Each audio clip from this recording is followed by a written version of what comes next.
আচার্যকে ধরে চলবো। আচার্যর মধ্য দিয়ে আমার ঠাকুর যাচ্ছেন, আর তিনি বলছেন আমার রেত শরীরের সুক্তা থেকে জ্যান্ত তিনি নিরন্তর। রেত শরীর আমার আচার্যদেব।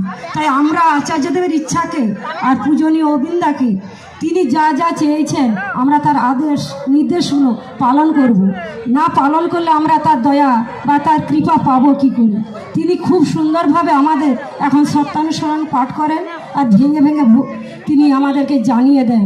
তাই প্রত্যেকটা মন্দির, কেন্দ্র মন্দির, উপজেলা কেন্দ্রে আমরাও চেষ্টা করব যেন সত্যানুসরণে যে বাণীটা পাঠ হয় সেটা আমাদের সকল ভক্তদেরকে যেন বুঝিয়ে দেওয়া হয়।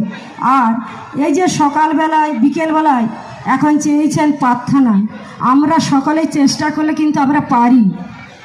আমাদেরকে কিন্তু কোনো কর্মী দাদারা কেন জোর করে আমরাকে বলবো আমরা ঠাকুরকে ভালোবাসি না? ঠাকুরকে ভালোবেসে আমরা সব করতে পারি। আজ কত দূর দূরান্তের মানুষ আমরা একসঙ্গে একত্র হয়ে আজ সবাই পাশাপাশি হাতে হাত মিলে আমরা কিন্তু ইষ্টের কাজ করে যাচ্ছি। তাহলে আমরা পারি না? আমাদের মন্দিরগুলোয় যে আমরা একটু প্রার্থনা করি, আমার আচার্যদেবকে খুশি করি, আমার ঠাকুরকে খুশি করি। আজকে আমরা প্রায় এই 2 মাস ধরে একরকম ছুটছি আমার আচার্য খুশি করা। তিনি চেয়েছেন 50,000 মানুষ। আমরা কি দেখতে পাচ্ছি 50,000 মানুষের মাথা? আশা করি আমার আচার্যদেরকে আমরা খুশি করতে পারবো। 50,000-এর উপর মানুষ এসছেন। আরও থেকে আরও যেন এই উৎসবের পর আবার আমরা যেন একই রকম এই কাজে যুক্ত থাকি। না আমার ইষ্টকে না ভালোবাসলে আমার সংসার সুন্দর হবে না, আমার ছেলেপুলে আমার নাতিপুতি সুন্দর হবে না। ঠাকুর বলেছেন যেমনভাবে চলা তেমনভাবে চলতে। তিনি কিছু কিন্তু আমাদের মাথার উপর চেপে দেননি।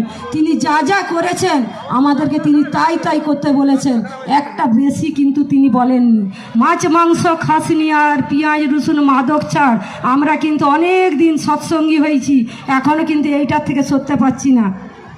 তিনি কেন বলেছেন এই কথাটা বুঝতে হবে। আমি নাম ধ্যান করতে গেলে আমার একটা আসন দরকার। তাই প্রত্যেকের হৃদয়ে তিনি বলছেন ঠাকুর ঘর করতে। কোনো আমার বলেনি এত বড় মন্দির করে এত বাড়িতে সুন্দর করে সিংহাসন, প্রত্যেকটা সিংহাসন প্রত্যেকের মানুষের হৃদয়। সেই মনের হৃদয়ে যেন আমি মানুষকে আশ্রয় দিতে পারি, মানুষকে দুটো সান্ত্বনা কথা দিতে পারি। ঠাকুর যেমন চেয়েছেন, আমার আচার্যদেব যেমন চেয়েছেন, আমরা কি পাচ্ছি? নিজেরা ঠাকুরের কাছে বসবেন আর নিজেরা ভাববেন ও ঠাকুর আমি তোমায় কি ভালোবাসতে পেরেছি?